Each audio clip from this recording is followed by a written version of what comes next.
G'day everyone, I'm James Gillespie, this is the epilogue, and that is the Curia Julia, the old Roman Senate house. It's up on the screen today because in a couple episodes' time we're going to be talking about why the Roman Republic failed. Why aren't we talking about that today? Well, I haven't written the episode yet, but more importantly, before we can talk about why the Roman Republic failed, we first have to understand the events that marked its failure. When people think of the failure of the Roman Republic, their minds tend to turn to Julius Caesar crossing the Rubicon, marching on Rome, and being declared dictator for life. And we'll get to that, but not till the very end, because for almost 500 years before that, Rome had been a proud democracy, with a large and patriotic citizenry and an unrivaled dedication to the rule of law. You don't throw all that away for some aging general, unless things have gone seriously wrong. So in preparation for talking about why things went wrong, we're going to talk about how things went wrong, and inevitably, how the Roman Republic failed.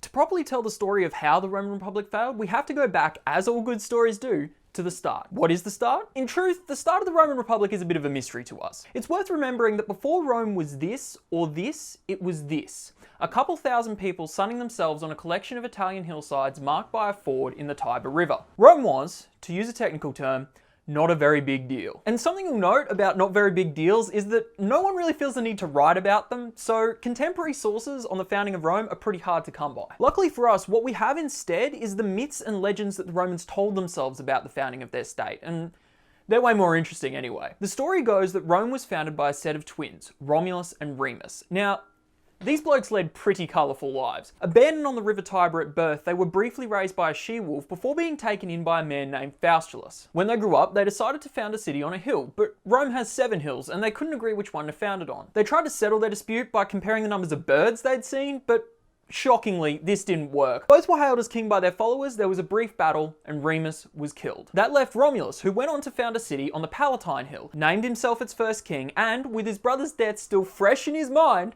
called the city Rome after himself. Oof, they were bloody classy back in the day. The Romans were certain this all happened on the 21st of April, 753 BC. We can't be so sure, but now we have a timeline. Tradition holds that for the next 250 years, Rome would be ruled by a relatively stable succession of kings, and they were guided in their decision-making by an entirely new body. The Senate. Formed by Romulus and sometimes called the Fathers, it contained 100 men, according to Livy, either because that number was sufficient or because there were only 100 who could name their fathers? Okay. Anyway, kings had been consulting elder statesmen for as long as they'd been kings, but the Senate is a really early example of this process being formalised into a single body that existed beyond the reign of a single king. Almost purely advisory in nature, kings could and did ignore the Senate's guidance entirely, but the Senate's one real power was in electing who would be king next, so at least they got to be picky about who would ignore them. In total, the Senate picked 6 kings. The last one, Tarquin the Proud, was a tyrant whose first act was to kill all senators who he considered disloyal. Shockingly, things only went downhill from there. Leading members in Roman society began bracing for a fight, and they got one. Around 509 BC, the king's son, Sextus, raped a woman named Lucretia. This was the straw that broke the camel's back, and a friend of Lucretia's husband named Lucius Junius Brutus called an assembly to depose the king. Tarquin fought on, but was destined to lose. Brutus was hailed a hero, and the curtain fell on the Roman kingdom. Remember that name Brutus, by the way? It comes back around. So now we have a republic. The Senate's still there, and now had 300 fathers in it, but the experience with kings had turned the Romans off one-person rule. At least for now. The highest office in the land was now the consul, but it had to be held by 2 men simultaneously and only ever for 1 year at a time, such that neither could claim any sort of kingly prerogative. The consuls were elected, but we don't yet have a democracy, at least not in any sort of modern sense. You see, in the beginning, this new political order split the Roman population into 2 classes. There were the patricians, who were the senators and their sons, and the plebeians, or plebs, who were everyone else. The patricians initially held all the power and were the only ones who could be elected to high office. Oddly enough, the plebs, who made up the vast majority of the population, weren't too keen on this state of things, and over the next couple hundred years they would voice their discontent in a series of political protests that would come to be known as the Conflict of the Orders. The Conflict of the Orders was a prolonged and by no means singular process. It was accompanied by territorial expansion and at times massive social upheaval. It could form a video series all on its own. But for our purposes, it's enough to know that the Conflict of the Orders resulted in the Roman Constitution, an unbelievably intricate set of written and unwritten laws and norms that I will now attempt to explain in 3 minutes. Alright, so the Roman Constitution had really 2 elements. There was the cursus honorum, or course of honour, and then there were the assemblies. Both were pretty important to the functioning of the Roman state, but the cursus honorum is Latin, so let's leave that till last. The assemblies were an Interesting idea.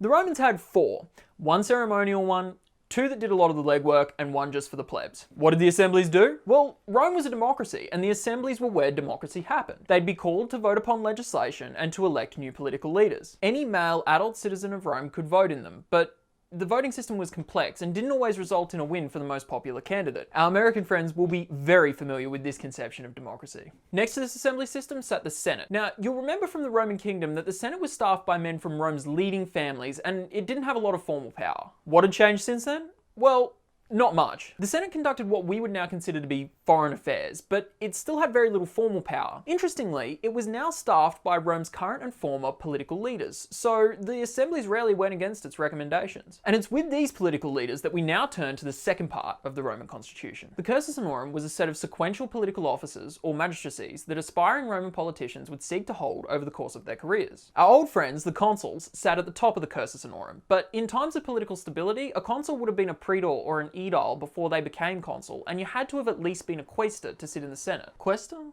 Quaestor? Quaestor.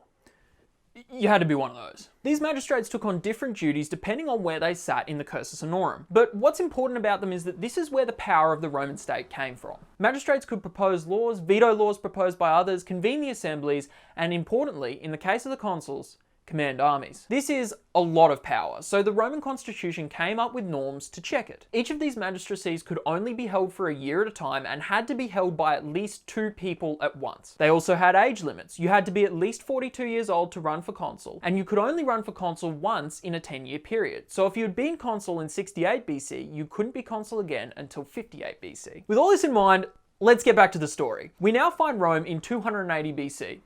It's come a long way. Its stable constitution has done wonders, and it's expanded territorially to both the north and the south. This state of affairs had Tarentum, a small Greek colony on the heel of Italy, feeling a little bit threatened. Like a drunk uncle at a wedding, Rome had started getting a little bit too close for comfort, so Tarentum called in the big guns to help defend itself. The big guns, in this scenario, were a Greek army led by Pyrrhus of Epirus. Now, Pyrrhus's life was truly insane. A cousin of Alexander the Great and briefly the king of Macedonia, he spent his entire life chasing war fortunes around the Mediterranean before being killed when the mother of a soldier he was fighting dropped a roof tile on his head. But for now, he faced off against a Roman army in what would come to be known as the Battle of Heraclea. He won, but it was an extremely costly victory for Pyrrhus, losing thousands of irreplaceably experienced soldiers and officers. Shaken by paying such a high price for victory, Pyrrhus sent out feelers to see if he could push the Roman Senate towards peace. One of the people the Senate sent back was a guy named Gaius Fabricius Licinius, although we're just going to call him Fabricius. Fabricius was a very respected man in Rome, but he was poor, and this fact was not lost on Pyrrhus. When Fabricius arrived to negotiate, Pyrrhus tried to bribe him towards peace with everything under the sun, including all the gold he could want, and according to some sources, an elephant. Gold is pretty nice, and Fabricius would have never seen anything like an elephant before in his entire life, but no matter what Pyrrhus offered, Fabricius refused to take the bribe. Why? Well, Fabricius saw it as a very simple choice. He may not be rich, but the Roman Republic gave him power. As he put it, I hold the highest magistracies, am sent on the most distinguished embassies, and am thought worthy to express my opinion upon the most urgent matters. He got all of this because he played within the rules of the Republic. His people had voted that they didn't want peace, so according to the rules of the Republic, he couldn't accept peace. If he accepted a bribe and went against the will of his people, they would find out. He'd be cast off by the Republic that gave him power, and, at that point, all the money in the world would be worthless to him. The Romans would go on to fight. Pyrrhus would go on to win another extremely costly victory, causing him to remark, "One other such victory, and I shall be utterly undone," and then he left Italy forever. Lest you think the whole thing was in vain, the year that Pyrrhus died, 272 BC, the Romans captured Tarentum, only 8 years after his first battle to save it. I've always liked the story of Pyrrhus and Fabricius. It sits right on the edge of Roman history, where the myths and legends start to turn into verifiable fact. For example, we know that both Pyrrhus and Fabricius existed. What we're less certain of is whether or not the exact words that were attributed to them were really theirs. But for me, the purpose of their story extends beyond its truth value, because Pyrrhus and Fabricius give us something far more important: a snapshot into Republican Roman politics at its absolute best. Fabricius is bound to obey his people because the Roman people and their leaders are one and the same. The people lend their leaders certain powers with the expectation that those leaders will play within the rules of the Republic. If they do, then they might get to hold a higher position in the cursus honorum. But if they don't, the consequences are so severe that even all the gold they could want, and an elephant, Can't make it better. Join me next time when we'll be talking about the events that make these consequences meaningless and watching as the Roman political system sleepwalks into chaos. See you then.